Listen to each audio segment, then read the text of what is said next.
Helo, helo, helo. Dach chi'n iawn? Pawb yn hapus?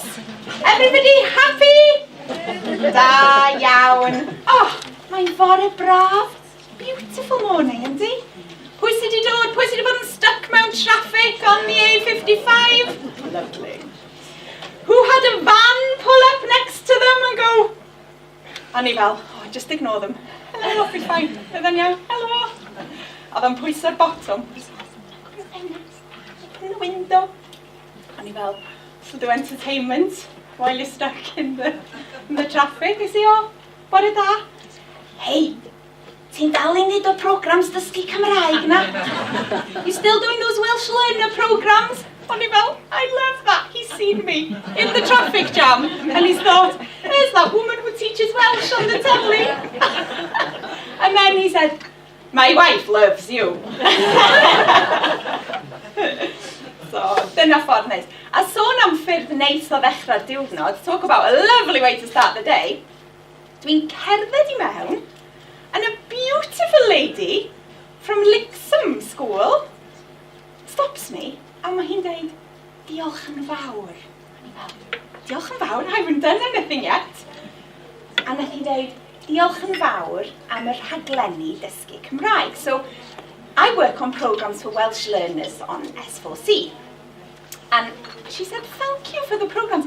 I've been watching you for years, so she's watched me get older and fatter. Ac nath hi ddeud, diolch yn fawr. Dwi'n cofio, so o'n i'n gweithio ar raglen o'r enw Hope. So I worked with a very handsome young gentleman called Matt Johnson. Ladies, ydych chi'n nabod Matt? Yeah, pawb o hyn dweud, oh, I love Matt. Well, yeah, thank you very much. So o'n i'n gweithio efo Matt, and we used to do like a quiz, like a quick fire translation quiz o'r Gymraeg i'r Saesneg. Ac, and then you were saying, well, bod ti'n hoffi wneud y quiz, and I'm right, I'm going to crack this quiz this week. And yeah, dyn ni gyd I bod yn y sefyllfa lle dyn ni just ddim yn cofio'r gair, you know, where we just don't remember the word. What's the word? So, well, mae'n hyfryd iawn cael bod yma. It's really lovely to be here. So, mi fydda I, dyn ni wedi cynnal y Cynhadledd yma. We've already had one conference, which was completely in Gymraeg, in Welsh. There were only Welsh speakers at that event a couple of weeks ago, yeah, in Mangor. But today, because it's a Cynhadledd, a conference about bilingualism, bydda i'n troi o'r Gymraeg i'r Saesneg, Cymraeg, Saesneg. So if at any point you don't know what I'm going on about, either ask somebody next to you or put your hand up and say, you're not actually speaking English now, yes? Because sometimes I don't even know which language I'm speaking and what I'm talking about. So dyn ni'n mynd I fod yn wneud yn dwyieithog. Mae rhai cyflwyniadau yn mynd I fod yn uniaith Saesneg, so some of the speakers will be presenting in English and some in Welsh. So we do have a lovely translator here. So ma clust ffonau, there are headphones for you to wear. So dych chi'n gwisgo nhw am lawr fel hyn. A falle bod rwan yn gyfle I ni checio. We might use this just as a little check to see if they work, yeah? So if you put your headphones on, troi'r bottom line yn y gwaelod, a battery yn y gwaelod fel hyn. Great. Now ni just checio os ydy hwn yn gweithio I bawb. Has everybody who may need a translation set got one?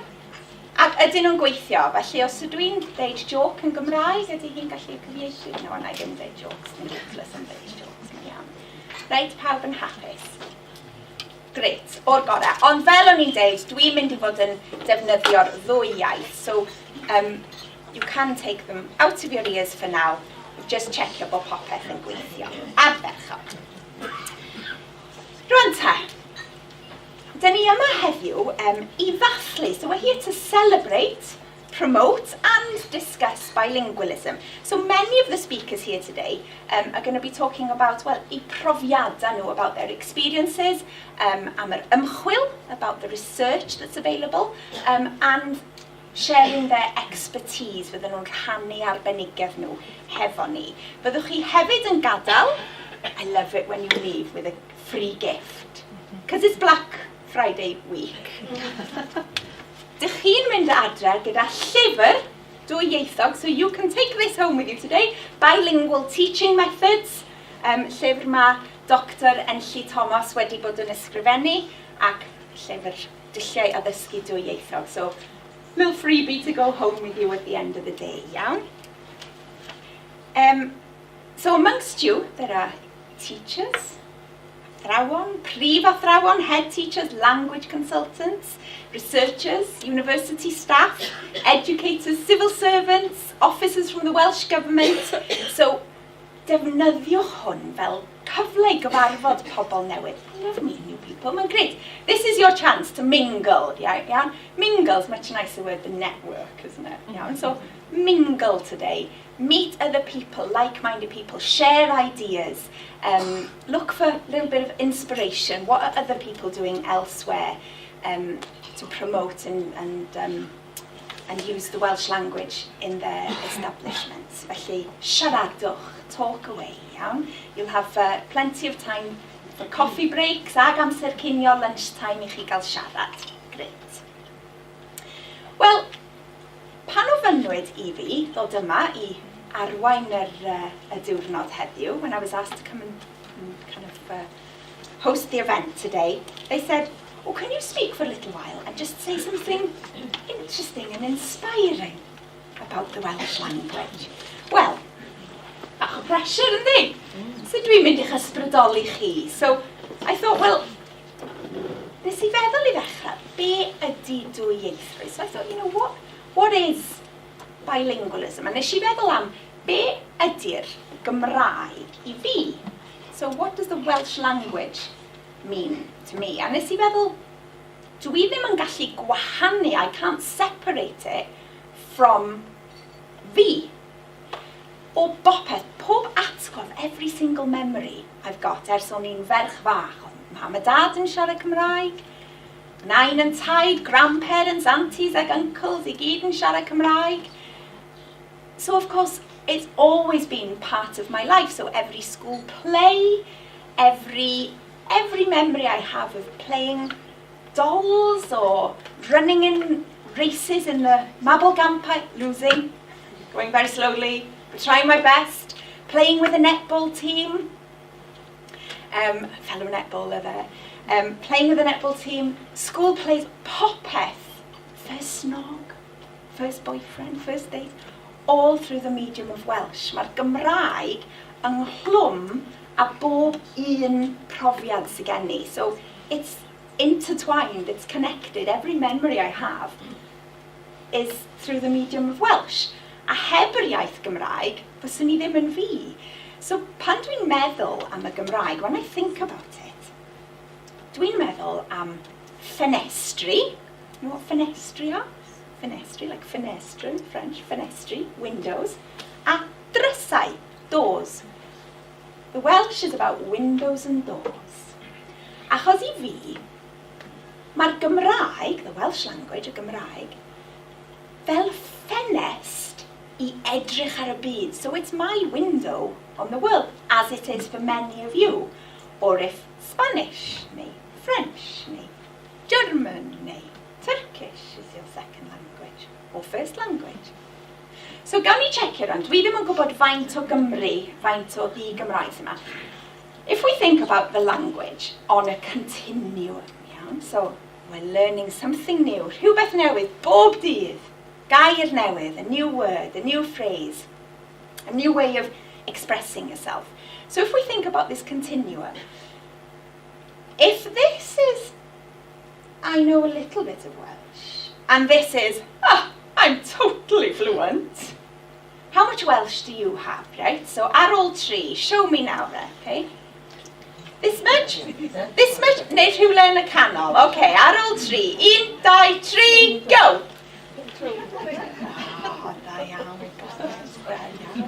And I'm sure everybody who said this, it's actually this. It's just you don't want to say that because it's petrifying. I'll come and speak to you in Welsh. Beth am Saesneg? What about in English? How fluent are you in English? Like this? Like this? Like this? 1, 2, 3, go!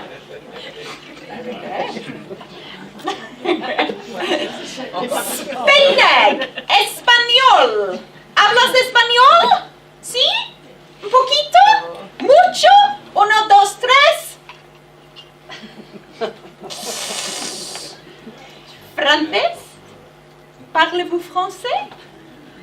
Parlez-vous français? Un peu? Et un, deux, trois? Ah. Turkish? Bir, iki, üç? No. So honey, we're all on a continuum with lots of different languages. So I may go Welsh, English, Spanish, French, Turkish, Italian. So everybody has a different view of how good or how fluent they are. Is there a bit of wine? Yeah, fluent. Hollol rhugl. Felly, I fi, mae'r Gymraeg yn ffenest ar y byd. Yeah, ffenest, fenetre, it's a window to the world. Ond mae hefyd yn agor drysau, also opens doors, achos heb y Gymraeg, without the Welsh language, fyswn ni, well, I would never have worked, in fact, achos o'n i'n dysgu Cymraeg i oedolion yn y brifysgol. I used to teach Welsh to adults at Cardiff University. Wedyn o'n i'n gweithio i gwmni teledu, then I worked in television, teaching people on the telly and working on educational programmes. Dwi'n gweithio fel golygydd llyfrau plant, so I work as a children's book editor yn Gymraeg, Welsh books. I do a bit of translation. Dwi'n cynhyrchu rhaglenni dogfen, I produce documentaries for S4C, the Welsh channel. Felly mae o'n rhan ohona fi. Ond, dych chi'n gwybod beth sy'n anhygoel, it's part of me, but for some people, that's not the case. I happen to have been born to Welsh-speaking parents, brought up in a fairly Welsh-speaking area in Brwson Senior, Colwyn Bay. You know, there were networks of Welsh speakers. Ond I rhai pobl, fel chi, maen nhw'n gweithio'n galed. They work so hard. I've met so many learners, amazing, inspiring learners, who have to look for those doors. They have to, sometimes they're in a corridor where they speak one language and they don't even realise those doors are there, and then all of a sudden they start going to a Welsh class, or they meet, I don't know, a Welsh boyfriend or a new friend, and they start thinking, oh, so people speak Welsh and they use Welsh. Oh, and I can go to a yoga class in Welsh, and it becomes this, it's almost like they're awakening to something. They're like, oh, I can see a door there. A ffenest yn fanna. So what are they doing in there? What? And there's like a strict meter of poetry. And then, oh, so that's why they chair the bard in the Eisteddfod. Oh, so that's why this happens. That's what the anthem means. So o'n i'n gweithio, I worked on like a reality show, but with a little bit more heart and spirit, because during the reality show, Cariad at Iaith, oedd pobl yn dysgu Cymraeg, so they would have a week of Welsh lessons. And I'll never forget, the celebs arrive on day one. And you know, they've been paid to be there, it's a job. And they're in the first lesson, and then you go, right, okay, let's go for this. We've got a week. We can learn loads of Welsh in a week. Loads. Lots o Gymraeg mewn wythnos. A dwi'n cofio, well, apart from my lasting memory, of course, is Janet Street Porter going, oh, for God's sake, are you going to smile like that all week? It's going to get right under my skin. Once I've got over that, I can still hear her dulcet tones now. Is that do you know when you're like, I went, hello, Janet, Nia dwi, I'm your tutor for the week. I'm really looking forward to it. And she just went, oh, God. I'm going to get right under my skin. I'm looking forward to it too. And then I phoned my husband and cried. I just horrible.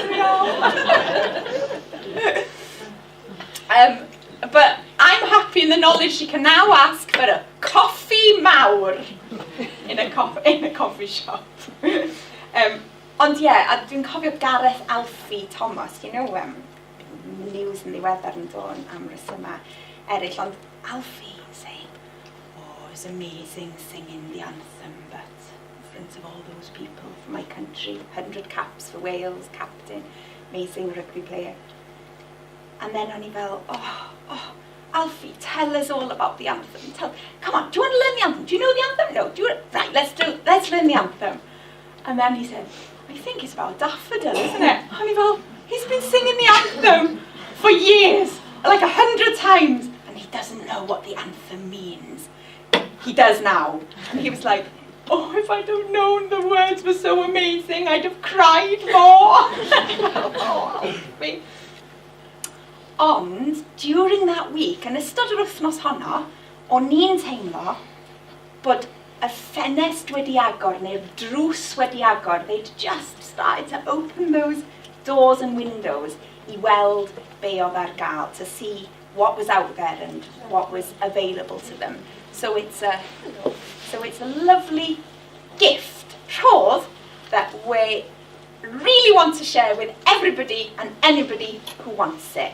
So, unrhyw un eisiau dysgu Cymraeg, dyn ni'n hapus. It's good to share. So, dyn ni'n hapus I rannu'r trysor yna hefo pawb.